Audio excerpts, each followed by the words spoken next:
Një ushtar pa armë nuk është ushtar. Një ushtar me armë të vjetër është i vdekur. Një ushtri që synon NATO-n duhet të lërë Belgjikun dhe të pajiset me snajper.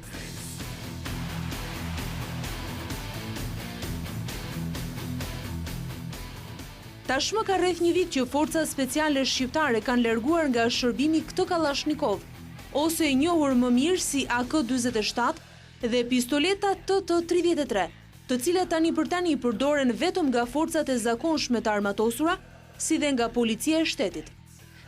Kryesisht forcat ushtarake të vendeve perëndimore si Shtetet e Bashkuara të Amerikës dhe Gjermania karakterizohen nga përdorimi i armëve me kalibër 5.56 x 45 mm, ndryshe nga ato të vendeve të lindje si Kina dhe Korea Veriut, ku mbizotëron përdorimi i Kalashnikovit me kalibër 7.62 x 39 mm, edhe pse në disa raste AK-47 mund të gjendet me emra të ndryshëm nga origjinali. Armët moderne ose ato të shekullit të 21 njihen për peshën e tyre të vogël. Për shembull, ky automatik HK-416 peshon 3 kg e 300 gram, plot 1 kg e 400 gram më pak se Kalashnikov. Ne trashëgojmë armatim i cili është me origjinë ruse ose kineze, armatim i cili nuk është precis, armatim i cili është pothuajse është konsumuar krejtësisht dhe nuk mund të përdorim akoma këtë lloj armatimi për arsye të ngecjeve, të bllokimeve, gjëra të cilat në operacion sjellin ndoshta edhe humbjen e jetës së personelit special.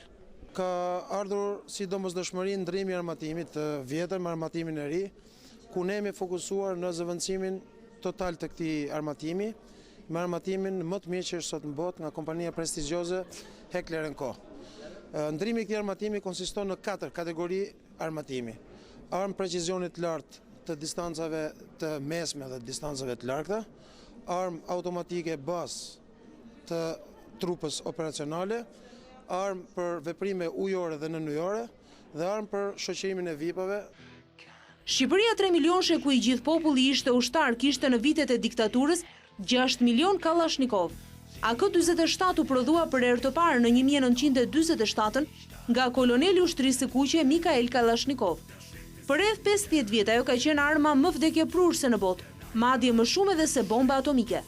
Deri në fund të vitit 1999 janë prodhuar rreth 90 milion ekzemplar nga vende të ndryshme të botës, kryesisht vende ish komuniste. Por pesha e gjatësia e madhe, precizioni ullet në goditje në breshëri dhe vështirësia e manovrimit të kësaj arme në ambiente të ngushta, bëri që Kalashnikov pas 50 vjetësh të zbres nga vendi i parë për t'i lënë atë HK-416 të prodhimit gjerman. Nëse 6 milion Kalashnikov do të zvendësoheshin me një armë tjetër bashkëkohore, ajo duhet të ishte HK-416. Ky lloj automatiku është një armë prodhuar nga firma gjermane Heckler & Co. Pas daljes së saj në treg rreth 2 vjet më parë, HK-416 menjëherë arriti të fitojë famën si automatiku më i përshtatshëm për ushtrit, sidomos për forcat speciale. Fal precizionit shumë të lartë e peshës së lehtë arriti të jetë një armë shumë e besueshme në të gjitha frontet. Në forcat komando shqiptare numri i tyre është i limituar pasi janë shumë të shtrenjta. Forcat tona speciale kryesisht kanë marrë një armatim gjerman të firmës Heckler & Co. Dominojnë në numër G36C dhe G36K, shumë më të lira. Automatiku që kemi përpara është automatiku G36C.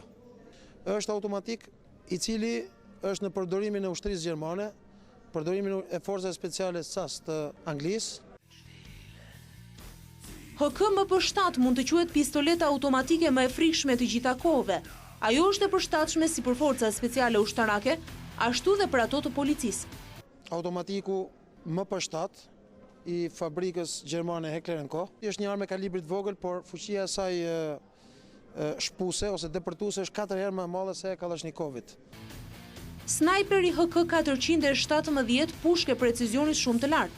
Ka ngjashmëri me HK-416 për nga përdorimi i sistemit të nxjerrjes së gazrave. Me dylbin Schmidt & Bender, 12 Hz madhim. Është një armë automatike e precizionit lartë, e cila përdoret për operacione speciale deri në 600 metër. Si për Kalashnikovin ashtu dhe për pistoletën TT-33, tashmë ka ardhur koha të largohen nga shërbimi edhe nga forcat komando. Ajo është zvendësuar me pistoletën gjermane P8 e kalibrit 9 mm dhe me P12.